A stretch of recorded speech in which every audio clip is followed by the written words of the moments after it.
mi libro para salvarte, que aquí es tan conocido, pues lo he escrito yo para eso, para razonar la fe, dar motivos para creer, que la gente sepa por qué es católico. No basta ser católico. A mí me bautizaron, yo nací en una familia católica. Muy bien, muy bien, muy bien. Pero no basta que tú seas católico por ósmosis, por ambiente y por clima. No, no. Tienes que ser católico por convicción. Por convicción. Yo tengo que saber por qué soy católico. Porque si no, si mi catolicismo no tiene raíces, al menor vendaval, pues se lo llevan. Como pasa con tantos desgraciados que han sido engañados por los testigos de Jehová, o por los mormones, o por los adventistas, o por los cuáqueros, qué sé yo. ¿Por qué se los llevan? Si eran católicos, ¿por qué se los llevan? Porque su catolicismo no tiene raíces. No tiene raíces. Y al menor soplido se lo llevan de calle.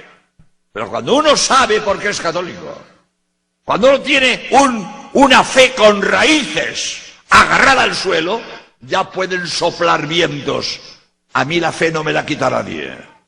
Como decía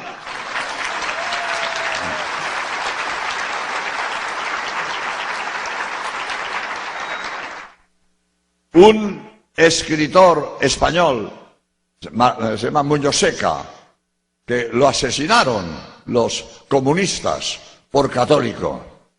Y en la cárcel dijo: me quitaréis la vida, pero la fe no me la quita nadie. Murió mártir.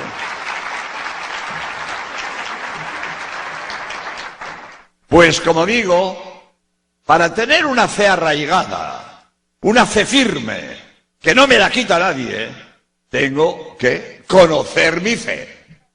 Tengo que conocer mi fe. Porque si no conozco mi fe, entonces cualquiera viene y me la quita.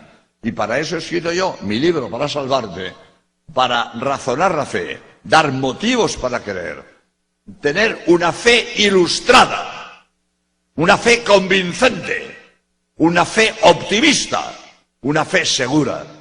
Y entonces, como ya he hecho alusión del otro libro, el de 30 conferencias son conferencias grabadas en cinta magnetofónica y después escritas, que se lee muy bien, es fácil lectura, pero no tiene citas a pie de página, como para salvarte, que tiene 5.000 citas. Uno es un libro de estudio y otro es un libro de información que se lee muy bien y tiene las ideas que voy a decir aquí. Pues empezando ya por resumir una de las conferencias que expongo en mi libro de 30 conferencias. Primera conferencia. La ciencia no se opone a la fe. Primera conferencia.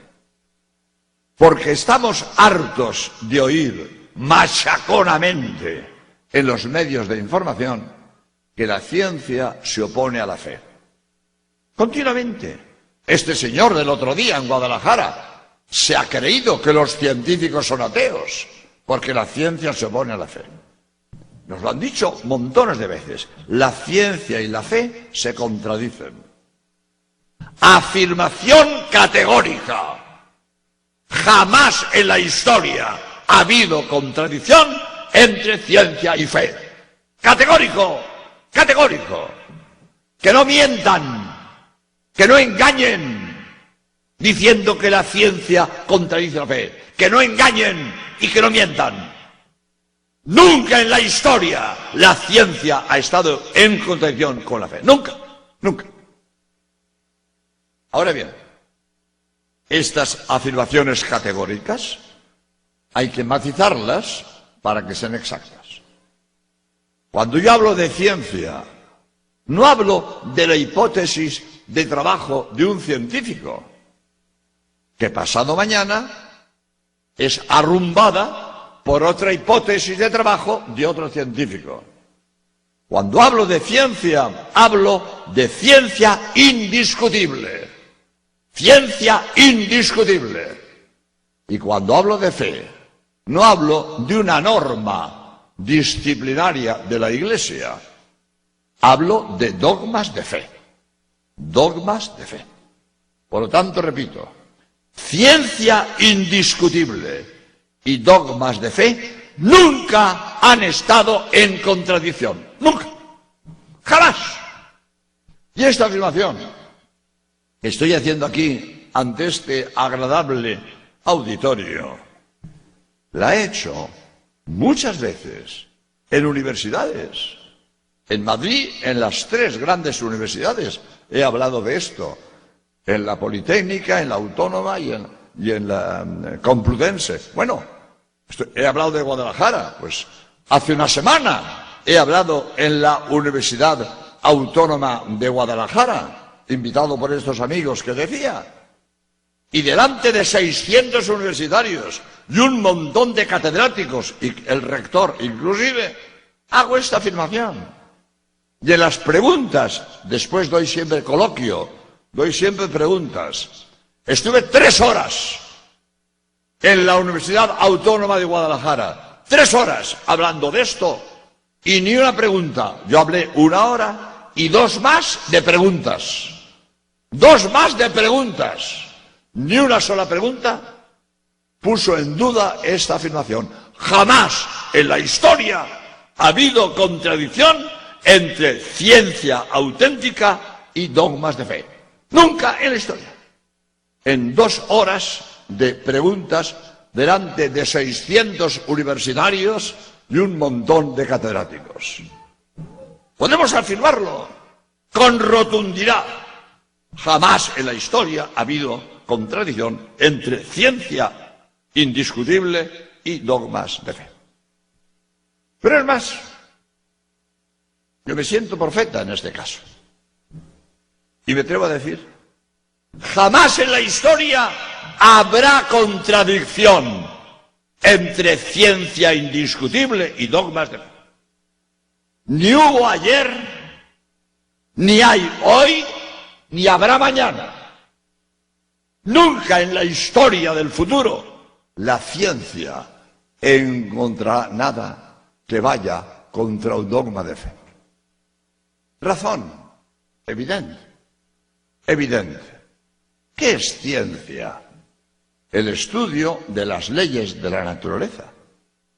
El hombre estudia las leyes de la naturaleza, deduce las leyes de la naturaleza y aplica para la técnica y para el progreso las leyes de la naturaleza.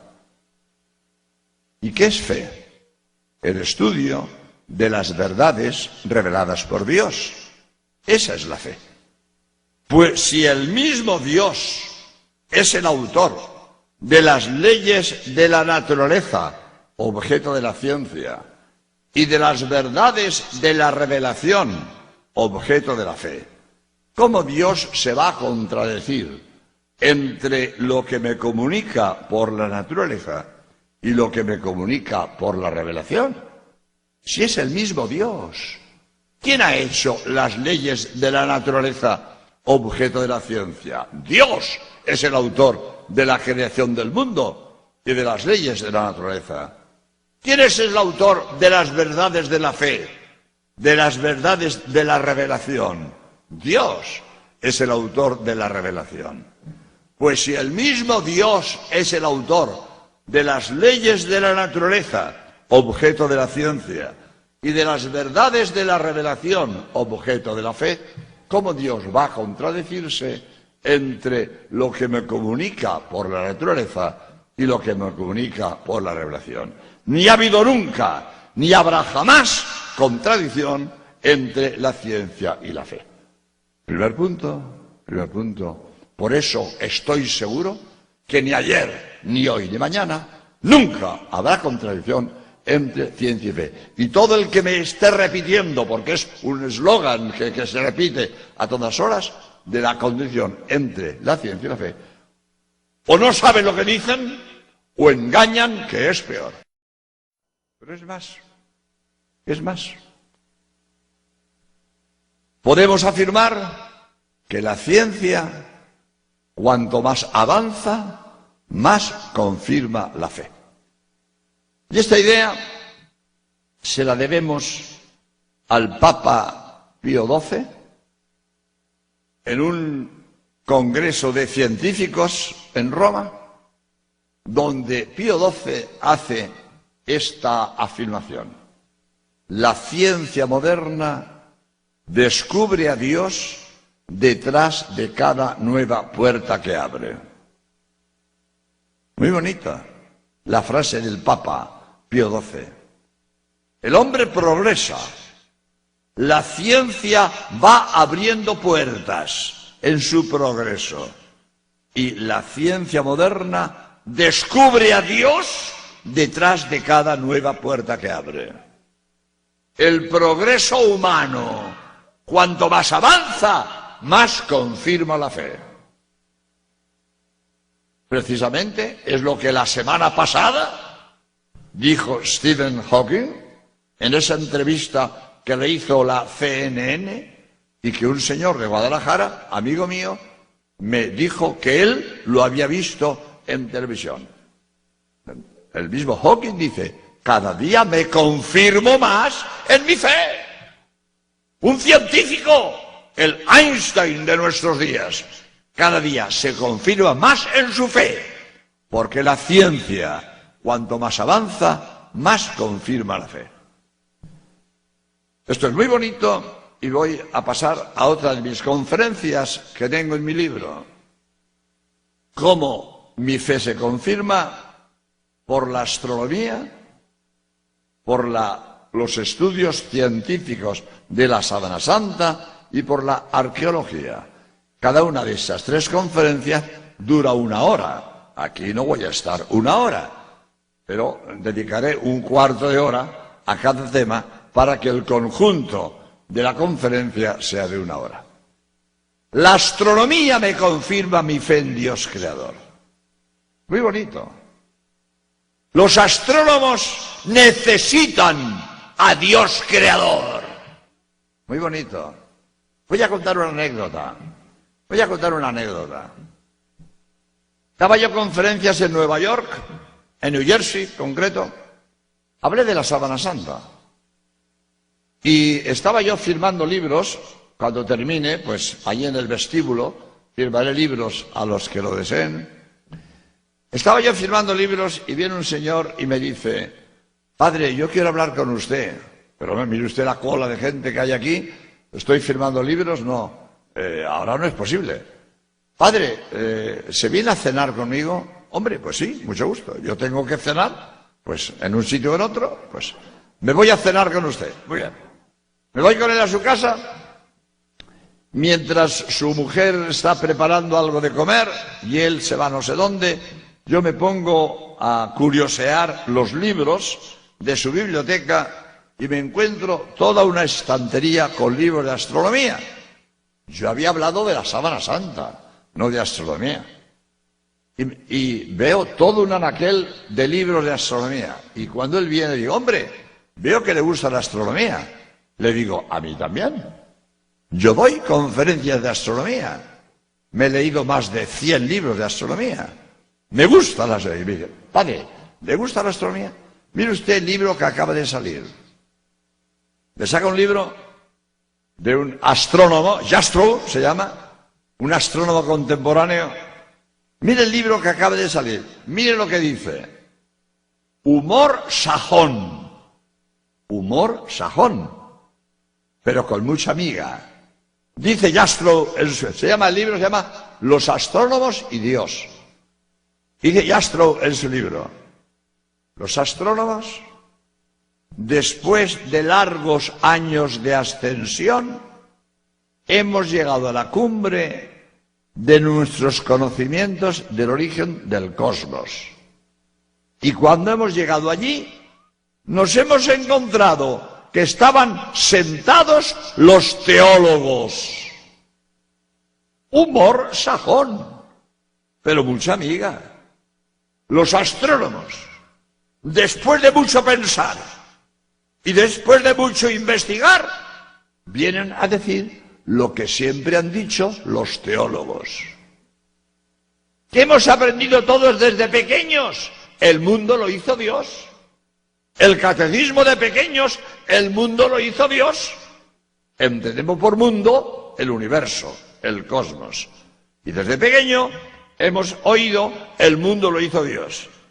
Y ahora los astrónomos, después de mucho estudiar y después de mucho investigar, llegan a la cumbre de nuestros conocimientos del origen del cosmos. Después de tanto investigar, vienen a decir lo que siempre han dicho los teólogos, que el cosmos es obra de Dios.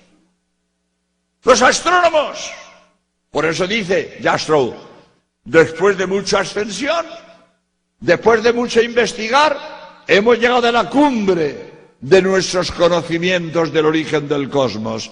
Y al llegar allí, estaban sentados los teólogos que habían llegado antes que nosotros.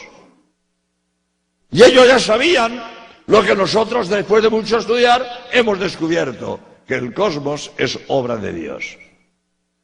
Otra anécdota que confirma esto. Les he hablado antes del padre Antonio Romañá, 30 años director del Observatorio de Astrofísica que tenemos los jesuitas en España, y esa frase que me dijo, ningún científico es ateo por razones científicas. Pero me dijo otra frase, que también la dije yo en televisión española, y viene a cuento. Frase del padre Antonio Romañá, 30 años director del Observatorio de Astrofísica que tenemos los jesuitas en España. Dice él, hoy en astrofísica nadie excluye la idea de creación. Los astrofísicos, no el cura de pueblo, no el cura ignorante, no, los grandes científicos, los grandes astrónomos, los astrofísicos. Padre Antonio Romañá, astrónomo de talla internacional. Hoy, en astrofísica, nadie excluye la idea de creación. Los científicos de hoy, nuestros abuelos no sabían de astronomía lo que hoy sabemos. Hoy sabemos más astronomía que nuestros abuelos. Y nuestros abuelos creían que el mundo lo hizo Dios, lo dice el catecismo. Pero los astrónomos del siglo pasado no sabían lo que hoy sabemos. Y los astrónomos de hoy necesitan a Dios creador. La astronomía me confirma que hay un Dios creador. ¿Por qué? Porque los astrónomos han logrado conocer la edad del universo. Sabemos cuándo comenzó el universo. Sabemos el momento de la creación. Los astrónomos lo han descubierto. Es más, el premio Nobel de Física se ha dado a dos astrónomos americanos, Wilson y Penzias, porque han captado las microondas del momento de la creación, del Big Bang, que hablan los anglosajones. El Big Bang, el momento de la creación, la explosión que dio origen al cosmos que hoy contemplamos, empezó hace 15.000 millones de años. Nadie va por la escala larga, los 500.000 millones, nadie. Todos los astrónomos del mundo van por la escala corta. El cosmos comenzó hace 15.000 millones de años. Y Wilson y Penzias captan las microondas de esta explosión del Big Bang, las captan, premio Nobel de Física. Han logrado captar las microondas del momento de la creación, premio Nobel de Física. Esas microondas están aquí. Están aquí. No puede. Lo mismo que están aquí las ondas hertzianas de la radio. Están aquí. Con mi oído no las capto, pero traigo una radio que capta las ondas hertzianas y capto la emisora de Hombre Nuevo. Yo puedo oír con la radio el programa de Hombre Nuevo. Lo puedo oír por la radio. Con mi oído no, con la radio sí. La radio capta unas ondas hertzianas que no capta mi oído. Aquí están las microondas de la explosión del Big Bang, de la creación del cosmos. Están aquí, están aquí. Mi oído no las capta. Pero Wilson, Penzias, captan estas microondas, Premio Nobel de Física. Por lo tanto, a esto voy. Los astrónomos saben que el cosmos que contemplamos comenzó. Saben cuándo y cómo. Hay un libro, Steven Weinberg se llama, lo titula Los 3 primeros minutos de la creación. Un libro difícil de leer, muchas fórmulas matemáticas, muchas leyes de termodinámica. Pero lo bonito es que hoy los astrónomos saben cuándo y cómo comenzó el mundo, el cosmos, el universo. ¿Cuándo y cómo? Los astrónomos de hoy. Por eso decía, la astronomía me confirma mi fe en Dios creador, porque los astrónomos necesitan un creador. ¿Por qué los astrónomos necesitan un creador? Porque todo lo que comienza, comienza por otro. Todo lo que comienza, comienza por otro. Nada comienza por sí mismo. Hace 100 años, ninguno de nosotros existía. Hace 100 años, ninguno de nosotros pudo hacer nada para existir. Nosotros hemos comenzado cuando otro, nuestros padres, nos ponen en la existencia. Otro me pone en la existencia. Pero antes de existir, nada puedo hacer. Yo hace 100 años era nada, y nada pudo hacer para existir. Yo he comenzado cuando otro, mi padre, me pone en la existencia. Si el cosmos comienza, dicen los astrónomos que comenzó hace 15.000 millones de años, si el cosmos comienza, necesita a otro que lo puso en la existencia, y a ese otro le llamo Dios. ¿Quién es Dios? ¿Quién es Dios? Ese ser distinto del cosmos que ha puesto al cosmos en la existencia. Dios creador. El cosmos comienza hace 15.000 millones de años porque otro distinto del cosmos, que no es cosmos, que no es universo, que no es materia, otro lo ha puesto en existencia, y a ese otro le llamo Dios. Y por cierto, no quiero pasar a otro punto sin contestar a una pregunta que a lo mejor me la hacían después alguien, pero por si acaso no me la hace nadie, me adelanto y contesto. Es una pregunta infantil, es una pregunta propia de niño pequeño o de gente de poca cultura, pero se repite a todas horas. Yo la he oído tantas veces que la contesto antes de que me la pregunten. Y así me pongo el parche antes que salga el grano. Muy propio. ¿Y cuál es esa pregunta? Repito, propia de niño pequeño. Pero te la dicen. Padre, el mundo lo hizo Dios y a Dios ¿quién lo hizo? Propia del niño pequeño.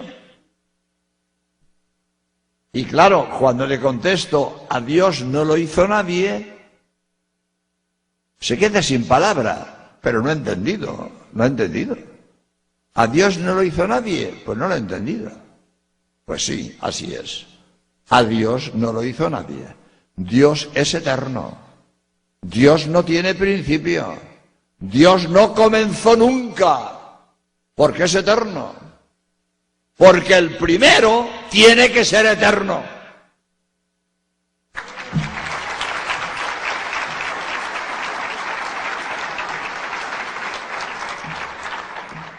el primero tiene que ser eterno. Porque si comienza por otro, pues es el segundo, no es el primero. El primero tiene que ser eterno. No puede comenzar por otro, sería el segundo. No puede comenzar por sí mismo, porque nadie comienza por sí mismo. Nadie se da la existencia a sí mismo. No puede darse la existencia. Decía yo antes, hace 100 años nada pudimos hacer para existir. Hemos comenzado cuando nuestros padres, nos ponen en la existencia. Pero nosotros no hemos podido darnos la existencia. El primero tiene que ser eterno. No puede tener principio, no por otro, porque es el segundo, y no a sí mismo, porque nadie puede hacer algo antes de existir. El primero tiene que ser eterno. Si suponemos hipotéticamente un momento que no hay nada, ni Dios, nada, ni Dios, nada, nada, nada, nunca nada comenzó. ¡Nunca!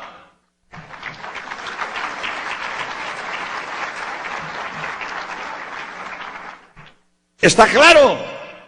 Si no hay nada, nada, ni Dios, nada, nada, ¿cómo comienza el primero? ¿Cómo comienza el primero si no hay nada, nada, nada? El primero no puede comenzar porque no hay nada, nada, nada. Y nadie puede darse la existencia antes de existir. Por lo tanto, si vemos que en el cosmos hay cosas que comienzan, una estrella viene de otra estrella, una planta viene de otra planta, un animal viene de otro animal, y un hombre viene de otro hombre. Cuando vemos en el cosmos seres que comienzan, necesariamente tiene que haber un ser eterno que no ha tenido principio, que no lo ha hecho nadie, que ha existido desde siempre y por eso es eterno. Pues ese primer ser eterno, autor del cosmos, a ese le llamamos Dios. Dios en español, en inglés.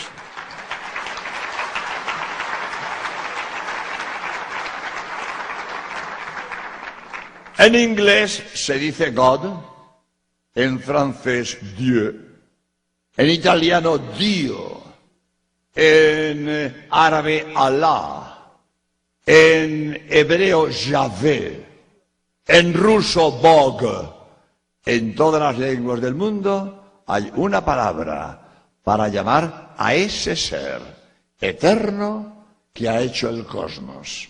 Por lo tanto, termino este punto diciendo, los astrónomos, estudiando el origen del cosmos, han caído en la cuenta de que hace falta un Dios creador que pone el cosmos en la existencia, porque si no, el Big Bang, esa explosión que dio origen al cosmos, no tiene explicación sin un Dios creador, autor de ese cosmos. Este es el primer punto. La astronomía me lleva a creer en Dios creador. Los actuales conocimientos de la astronomía, nuestros abuelos no sabían la astronomía que hoy sabemos. Los actuales conocimientos de la astronomía me confirman mi fe en Dios creador. La ciencia confirma mi fe. En este caso, la astronomía confirma mi fe en Dios creador. Segundo punto. La sábana santa de Turín me confirma que Cristo es Dios. Es mi especialidad.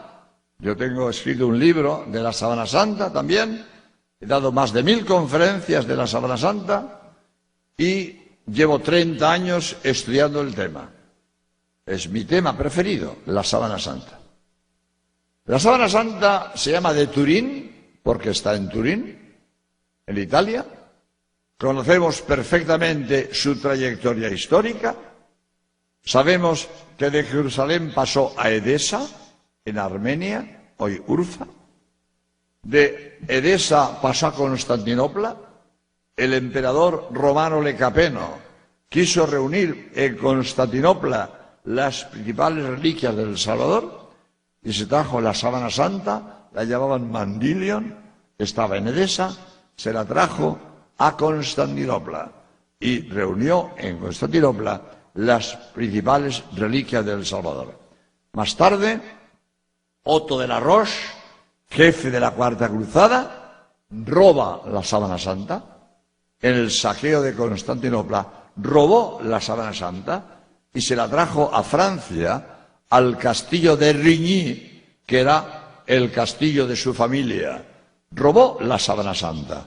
Cuando hablo de esto, yo suelo decir cómo Dios, es una expresión popular que decimos en español, Dios escribe derecho con renglones torcidos. ¿Cuántas veces, Dios escribe derecho con renglones torcidos? A veces pasan cosas que están mal, que no nos explicamos. ¿Y esto por qué ocurre? Eso está mal. Pues mira, de ese mal Dios saca bienes. De una cosa que fue un robo, fue providencial. Si Otto de la Roche no roba la sábana santa, el saqueo de Constantinopla, hoy no tendríamos sábana santa. Porque poco después de que Otto de la Roche robara la sábana santa de Constantinopla, Constantinopla fue saqueada por los mahometanos, que destruyeron todo rastro de cristianismo. Por la sábana santa, los mahometanos, la sábana santa, y hoy no tendríamos sábana santa. Por lo tanto, Dios escribe derecho con renglones torcidos. Dios se aprovechó de la rapiña de Otto de la Roche para salvar la sábana santa, los mahometanos, en el saqueo de Constantinopla. Pues la sábana santa de Constantinopla viene a Francia, está en Besançon, Lille, Chambéry y últimamente en Turín. Pues esta sábana, que yo he tenido más cerca que esta primera fila de personas y más cerca que ese mueble, a la distancia del micrófono, no la he tocado. Me preguntaban ayer, ¿usted ha tocado la sábana? No. La sábana está cubierta por un cristal antibala. Eso no la toca nadie, está protegida. Pero la he tenido a la distancia del micrófono, a una cuarta. Porque yo he estado en 5 congresos científicos internacionales sobre la sábana santa. Y en el Congreso de Turín, después de las sesiones del Congreso, concelebramos los sacerdotes en la Catedral de Turín. Y estaba ahí el altar, detrás del altar los sacerdotes, y en la pared la sábana santa, pero había menos sitio que aquí.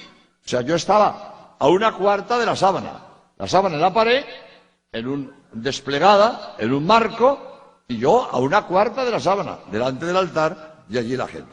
Pues no la he tocado, pero la he tenido muy cerca. Pues la sábana santa que hoy está en Turín, después de este recorrido por el mundo,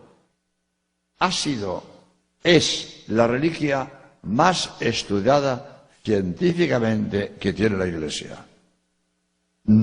Creo que se puede afirmar, ninguna otra reliquia ha sido tan estudiada científicamente. Y todos los estudios que se han hecho en la sábana santa, en el campo de la historia, de la arqueología, de la medicina, de la bioquímica, de la numismática, de la palinología, todos los estudios que se han hecho en la sábana santa de Turín concluyen que es auténtica. Todos. Solo ha habido una excepción: los analistas del carbono 14. La sábana santa se sometió a unos análisis, a unos laboratorios, y estos laboratorios contestaron que el tejido de la sábana santa era entre 1260 y 1390. Si esto fuera verdad, la sábana santa no pudo estar en la tumba de Cristo, no pudo cubrir el cuerpo de Cristo en el siglo I, porque dicen esos laboratorios que el tejido es de 1300. Pero esto no es verdad. El análisis de estos laboratorios es inválido. Y esta afirmación de que el análisis del carbono 14 en la Sábana Santa es inválido está confirmado por 5 congresos científicos internacionales a los cuales yo he asistido. Y en los 5 congresos, en todos ellos, 400, 600 científicos del mundo entero, en todos estos congresos se ha invalidado la prueba del carbono 14 en la Sábana Santa. Por cierto, voy a hacer alusión del doctor Vaima Bolonne, presidente del Centro Internacional de Sindonología. Sindon es sábana en griego, sindonología, la ciencia que estudia la sábana.